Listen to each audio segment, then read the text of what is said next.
Hello everyone, welcome back to my YouTube channel technical Rajput blog. तो guys आज आप लोग के लिए बहुत ही बड़ी बिग अपडेट लेकर आया हूँ टीसीएस और इन्फोसिस की तरफ से। काफ़ी ज़्यादा बैड न्यूज़ से देखा जाए, एम्प्लॉयज़ हैं बीन फोर्स टू रिज़ाइन। तो टीसीएस है और इन्फोसिस है जो कंपनी के जितने भी एम्प्लॉयज़ हैं उनको फोर्स कर रहा है रिज़ाइन करने के लिए। तो ये क्या है क्या नहीं है न्यूज़ है, इसकी ऑफिशियल अपडेट है कि नहीं है टीसीएस और इन्फोसिस की तरफ से।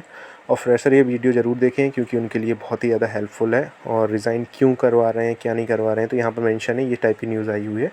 Tata consultancy services forcing employ to resign और termination by saying dual employment and hiding information policy violation. तो यहाँ पर मेंशन किया गया, यहाँ पर जो रीज़न है टर्मिनेशन का और रिज़ाइंस का, कि जो dual employment and hiding information policy violation की वजह से। But it is not exactly dual employment case. If someone work in a last company forgot to close PF account then it's not employ fault. तो देखा जाए provident fund के जो accounts होता है, आप लोग जब स्टार्टिंग में जब कोई भी company as a fresher join करते हैं तो वहाँ पे पीएफ का एम्प्लॉयमेंट का जो अकाउंट होता है, जो कि आपने देखा होगा ईएसआईसी, वहाँ पे जो आप लोगों का बनता है एम्प्लॉयमेंट फ़ंड के जो पीएफ का फ़ंड होता है, तो वहाँ पे जो जो किसी बंदे ने, जो एक्सपीरियंस कैंडिडेट है, किसी ने ज्वाइन की कंपनी, फिर उसके बाद में उसने टीसीएस एज एक्सपीरियंस ज्वाइन की, तो जो प्रीवियस कंपनी का जो प्रोविडेंट फंड होता है वहाँ पे अकाउंट उन्होंने क्लोज़ नहीं किया। तो जो कंपनी ने अभी जब दोबारा से मतलब बैकग्राउंड वेरिफिकेशन किया तो वहाँ पे उन्होंने देखा कि पीएफ का अकाउंट है वहाँ पे भी चल रहा है एम्प्लॉय का और यहाँ पे भी है। तो इसी वजह से तो कंपनी है जो कि पॉलिसी उनके अंडर में, मतलब जो कि टर्म्स एंड कंडीशंस जो वहाँ पर मेंशन थी टीसीएस और इन्फोसिस की, तो वहाँ पे यहाँ पे टीसीएस के टर्म्स एंड कंडीशन में मेंशन था कि यहाँ पे कि if employ is not fault तो also survive in a covid most of this. TCS joining, they most of the employee did not provide their last employment as either is irrelevant or current employment, labor work, non-tech, or they work for the 2-3 month only.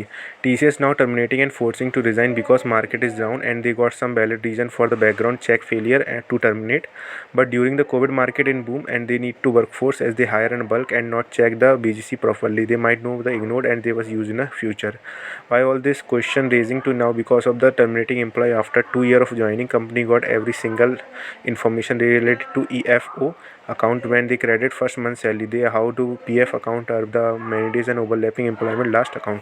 तो guys यहाँ पर ये mention इन्होंने किया है कि जो Covid के बाद में बहुत ज़्यादा मास हायरिंग हुई थी उसमें तो यहाँ पे ये रीज़न दे रहे हैं कि उन्होंने बैकग्राउंड वेरिफिकेशन चेक नहीं किया था। जब उन्होंने जब फर्स्ट मंथ की सैलरी क्रेडिट की तो वहाँ पर उनके देखा जाए तो वहाँ पर मेंशन था तो उन्होंने इग्नोर कर दिया। फिर उसके बाद में TCS is now terminating and forcing to resign, market is down. तो मार्केट डाउन की वजह से उन्होंने बैकग्राउंड वेरिफिकेशन दोबारा से चेक किया तो वहाँ पर पाया कि उन्होंने जो प्रीवियस एम्प्लॉय थे जो ज्वाइनिंग की दी थी उनको, तो वहाँ पर उनके दोबारा से जो किसी बंदे ने 2-3 महीने काम किया था तो वहाँ पर पीएफ उनका बना था, तो इसी वजह से वो टर्मिनेट कर रहे हैं। तो ये रीज़न है। तो फ्रेशर के लिए बहुत ही ज़्यादा वैलिड है, या फिर कोई एक्सपीरियंस कैंडिडेट अगर टीसीएस ज्वाइन करने वाला है तो वो अपना पीएफ क्लोज करा दे और जो प्रीवियस कंपनी के जो भी रूल्स एंड रेगुलेशंस हैं वहाँ पर उनको अपने अंडर्स में देख ले। तो अब बात करते हैं इन्फोसिस के regarding. Infosys is forcing employ to who are on a bench to resign by saying that whether you resign by yourself you will get salary for 4 month.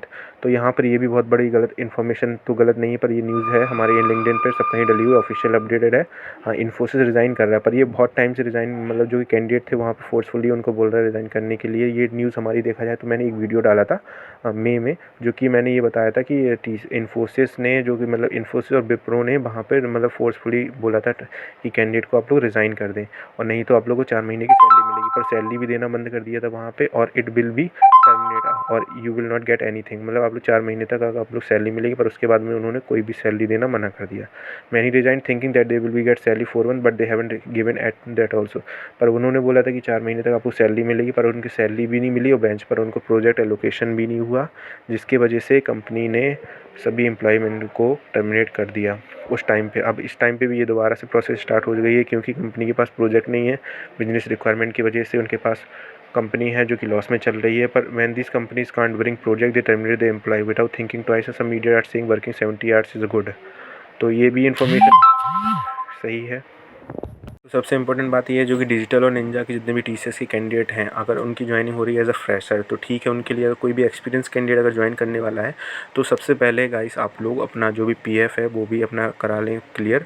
और जो कि अगर इन्फोसिस की तरफ से कोई भी आप लोगों को सैलरी के बारे में चूज़ कर रहा है, क्योंकि इन्फोसिस ने तो अपनी मास हायरिंग रोकी दी है और वो फ्रेशर की हायरिंग नहीं करेंगे, तो जितने भी एक्सपीरियंस कैंडिडेट हैं अगर वो भी ज्वाइन कर रहे हैं तो उन लोग देख लें कि उनको सैलरी भी नहीं मिलेगी अगर वो ट्रेनिंग या कुछ भी जाते हैं या बेंच पर होते हैं। तो गाइस ये इन्फॉर्मेशन थी। आई होप गाइस आपको वीडियो अच्छा लगा होगा, इन्फॉर्मेटिव लगा होगा। तो सब्सक्राइब कर देना मेरी channel technical Rajput blog or for more update for the job opportunities or onboarding update, joining letter for the Capgemini, TCS, Infosys, and other also all IT stuff. So thank you guys for watching this video. Jai Jawan, Jai Kisan.